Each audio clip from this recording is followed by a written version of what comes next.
ಜಮಖಂಡಿ ನಗರದ ರಸ್ತೆಗಳನ್ನ ಅಗಲೀಕರಣ ಮಾಡ್ತೀನಿ ಎಂದಿದ್ದ ಶಾಸಕ ಜಗದೀಶ್ ಗುಡುಗುಂಟಿಯವರೇ, ನಿಮ್ಮ ಹೇಳಿಕೆ ಏನಾಯ್ತು? ರಸ್ತೆ ಅಗಲೀಕರಣ ಯಾಕಾಗಲಿಲ್ಲ? ದಿನನಿತ್ಯ ಜನರು ಪರದಾಡುವ ಪರಿಸ್ಥಿತಿಯನ್ನ ನೋಡಿ. ಇಲ್ಲಿ ಯಾವ ಕ್ಷಣದಲ್ಲಿ ಯಾರ ಜೀವ ಹೋಗುತ್ತೋ, ಯಾರು ದವಾಖಾನೆಗೆ ಅಡ್ಮಿಟ್ ಆಗ್ತಾರೋ, ಅದೆಷ್ಟು ಜನರು ಕೈಕಾಲು ಮುರ್ಕೊಳ್ತಾರೋ ನಾಕಾನೆ.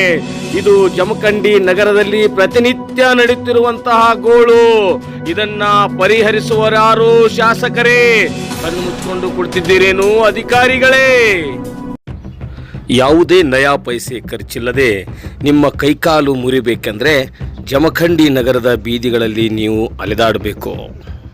ನೀವು ಸುಮ್ಮನೆ ಹೋದರೆ ಸಾಕು, ಯಾರಾದರೂ ಬಂದು ಹಿಂದ್ಗಡೆಯಿಂದ ನಿಮಗೆ ವಾಹನ ಗುದ್ದಿಸ್ತಾರೆ, ಯಾರಾದರೂ ಬಂದು ಹಿಂದ್ಗಡೆಯಿಂದ ನಿಮಗೆ ವಾಹನ ಹಾಯಿಸ್ತಾರೆ. ಪ್ರತಿನಿತ್ಯ ಇಲ್ಲಿಯ ಜನರ ಗೋಳು ಪರದಾಟ ಹೇಳುತ್ತಿರುವುದು. ಜಮಖಂಡಿ ನಗರವನ್ನು ನಾನು ಅಗಲೀಕರಣ ಮಾಡ್ತೀನಿ, ಜಮಖಂಡಿಗೆ ಮಾಸ್ಟರ್ ಪ್ಲ್ಯಾನ್ ತರ್ತೀನಿ ಅಂತ ಶಾಸಕ ಜಗದೀಶ್ ಗುಡುಗುಂಟಿಯವರು ಪ್ರೆಸ್ ಮೀಟ್ ಮಾಡಿದರು. ಆವಾಗ ಸಂಘರ್ಷ ನ್ಯೂಸ್ ಕರ್ನಾಟಕ ಚಾನೆಲ್ ಅವರನ್ನು ಪ್ರಶ್ನೆ ಮಾಡಿತ್ತು, ಏನ್ರಿ ಶಾಸಕರೇ, ಈ ಹಿಂದಿರ್ತಕ್ಕಂಥ ಅನೇಕ ಶಾಸಕರು ಈ ರೀತಿ ಹೇಳಿಕೆಯನ್ನು ಕೊಟ್ಟು ಅವರ ಮನೆಗಳಿಗೆ ಬ್ಯಾಗ್ ಬಂದ ಮೇಲೆ ಅವರು ಯಾವುದೇ ರೀತಿಯಾದಂತಹ ಕಾರ್ಯಚಟುವಟಿಕೆಗಳನ್ನು ಮಾಡಿಲ್ಲ. ನೀವು ಕೂಡ ಅದೇ ರೀತಿ ಮಾಡಿದರೆ ಬಹುಶಃ ಜಮಖಂಡಿ ಜನರು ಕೂಡ ಇದನ್ನು ಸಹಿಸಲಿಕ್ಕೆ ಸಾಧ್ಯ ಇಲ್ಲ ಅಂತ ಹೇಳಿತ್ತು. ಆದರೆ ಹಲವಾರು ತಿಂಗಳುಗಳು ಗತಿಸಿದ್ರು ಕೂಡ ಶಾಸಕರು ಮಾಸ್ಟರ್ ಪ್ಲ್ಯಾನ್ ಬಗ್ಗೆ ಆಗಲಿ ಅಥವಾ ರಸ್ತೆ ಅಗಲೀಕರಣದ ಬಗ್ಗೆ ಆಗಲಿ ಯಾವುದೇ ಒಂದು ರೀತಿಯ ಮಾತನ್ನು ಕೂಡ ಆಡಿಲ್ಲ. ಸೊ ಇವತ್ತಿನ ದಿನ ಬುಧವಾರ ನಾವು ಜಮಖಂಡಿ ನಗರದಲ್ಲಿ ಅಡ್ಡಾಡುವಾಗ ಪ್ರತಿ ಕ್ಷಣಕ್ಕೂ ಜಮಖಂಡಿಯ ಹಳೆ ತಹಸೀಲ್ದಾರ್ ಕಚೇರಿ ಹಿಡ್ಕೊಂಡು ಏನು ಪೂರ್ಣ ಪ್ರಮಾಣದ ಹಳೆ ಸುವರ್ಣ ಚಿತ್ರಮಂದಿರದವರೆಗೂ ಅದೆಷ್ಟು ಟ್ರಾಫಿಕ್ ಆಗುತ್ತೆ ಅಂದ್ರೆ ಅಲ್ಲಿ ಏನು ಜನ ಯಾವ ರೀತಿ ಪರದಾಡ್ತಾರಂತೇಳಿ ತಾವು ವಿಡಿಯೋದಲ್ಲಿ ನೋಡ್ಬೋದು. ಪ್ರತಿನಿತ್ಯ ಈ ಗೋಳು ಇದ್ದದ್ದೇ. ಪಾಪ ಪೊಲೀಸ್ನವರು ಅನೇಕ ರೀತಿಯ ರೂಲ್ಸ್ಗಳನ್ನು ತಂದಿದ್ದಾರೆ. ನಿಮ್ಮ ವಾಹನಗಳನ್ನು ಈ ಶುಕ್ರವಾರ ಇಲ್ಲಿ ಹಾಕಿ, ಬುಧವಾರ ಇಲ್ಲಿ ಹಾಕಿ, ಗುರುವಾರ ಇಲ್ಲಿ ಹಾಕಿ ಅಂತ ಹೇಳ್ತಾರೆ. ಆದರೂ ಕೂಡ ಟ್ರಾಫಿಕ್ ನಿಯಂತ್ರಣ ಬರ್ತಾ ಇಲ್ಲ. ಸಾಲದಕ್ಕೆ ಪೊಲೀಸರು ಇಂಥ ಬಿರು ಬಿಸಿಲಿನಲ್ಲಿ ಬಂದು ಇಲ್ಲಿಯ ಸವಾರನ್ನ ಚದುರಿಸುವ, ಸರಿಯಾಗಿ ಹೋಗುವ ಮಾಹಿತಿಯನ್ನು ಕೊಟ್ಟರೂ ಕೂಡ ಈ ರೀತಿ ಟ್ರಾಫಿಕ್ ಆಗ್ತಾ ಇದೆ. ಇದರ ಬಗ್ಗೆ ಯಾವ ಅಧಿಕಾರಿಗಳು ಕೂಡ ನಿಗಾ ವಹಿಸ್ತಾ ಇಲ್ಲ. ಜಮಖಂಡಿಯ ಸಾರ್ವಜನಿಕರು ಹಿಡಿಶಾಪ ಹಾಕ್ತಾ ಇದ್ದಾರೆ. ಇಲ್ಲಿ ವಾಹನ ಸವಾರರಿಗೆ ನೋಡಿ ಯಾವ ರೀತಿ ಟ್ರಾಫಿಕ್ ಆಗಿದೆ ಅಂದರೆ, ಮುಂದೆ ಏನಾದರೂ ಎಮರ್ಜೆನ್ಸಿ ಕೆಲಸ ಇದ್ದರೆ ಅಥವಾ ಈ ಸಂದರ್ಭದಲ್ಲಿ ಏನಾದರೂ ಪೇಷಂಟ್ಗಳನ್ನು ಒಯ್ಯುವಂಥದ್ದಿದ್ದರೆ ಬಹುಶಃ ಆ ಪೇಷಂಟ್ಗಳು ಅಲ್ಲೇ ಸತ್ತೇ ಹೋಗಬೇಕು ವಿನಃ ಅವರು ಜೀವಂತ ಇದ್ದಾಗ ಮಾತ್ರ ದವಾಖಾನೆ ಸೇರೋದಿಲ್ಲ.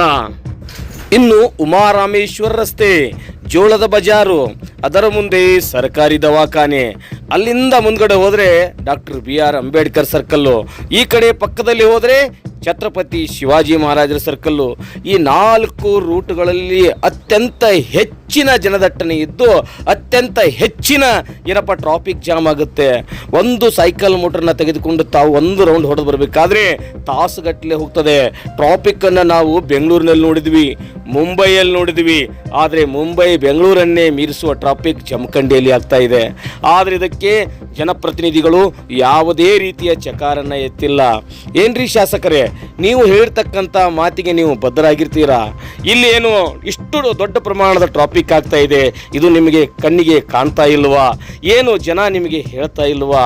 ಇವತ್ತು ನಾವು ಕೇವಲ ಅರ್ಧ ಕಿಲೋಮೀಟರ್ನೂ ಹೋಗಿಲ್ಲ, ನಾವು ಬರೀ ಈ ಒಂದು ಏನು ಬೆಲ್ಲದ ಬಜಾರ್ನಿಂದ ಜೋಳದ ಬಜಾರ್ವರೆಗೆ ಹೋಗಬೇಕಂದ್ರೆ ಸುಮಾರು 20ರಿಂದ 25 ನಿಮಿಷ ಹಿಡಿತು. ಇಂತಹ ಟ್ರಾಫಿಕ್ ಆಗುವಂಥ ವ್ಯವಸ್ಥೆಯ ವಿರುದ್ಧ ನೀವು ಏನು ಕ್ರಮ ಜರುಗಿಸೋರಿದ್ದೀರಿ? ಆದಷ್ಟು ಬೇಗ ನೀವು ಹೇಳಿಕೆ ಕೊಟ್ಟಿರ್ತಕ್ಕಂಥ ಮಾತಿಗೆ ಬದ್ಧರಾಗ್ತೀರಿ ಅಂತ ನಾವು ನಂಬಿದ್ದೇವೆ. ಒಂದು ವೇಳೆ ನೀವು ಬದ್ಧರಾಗದೆ ಹೋದರೆ ಜಮಖಂಡಿಯ ಸಾರ್ವಜನಿಕರು ಹಿಡೀ ಶಾಪ ಹಾಕ್ತಾ ಜಮಖಂಡಿಯ ಸುಧಾರಣೆ ಮಾಡುವಂಥ ಜನನಾಯಕ ಯಾವಾಗ ಹುಡ್ತಾರೋ ಅಂತ ಜಾತಕ ಪಕ್ಷಿಯಂತೆ ಕಾಯಬೇಕಾಗುತ್ತೆ. ಸಂಘರ್ಷ ನ್ಯೂಸ್ ಕರ್ನಾಟಕ.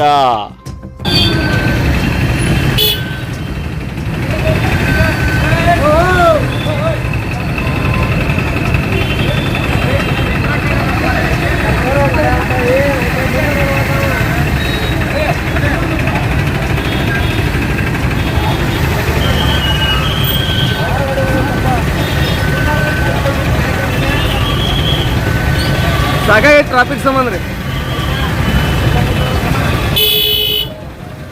ಇವತ್ತು ಗುರುವಾರ ಅಲ್ಲ ಏನಲ್ಲ ಈ ನಮೂನಿ ರೀ.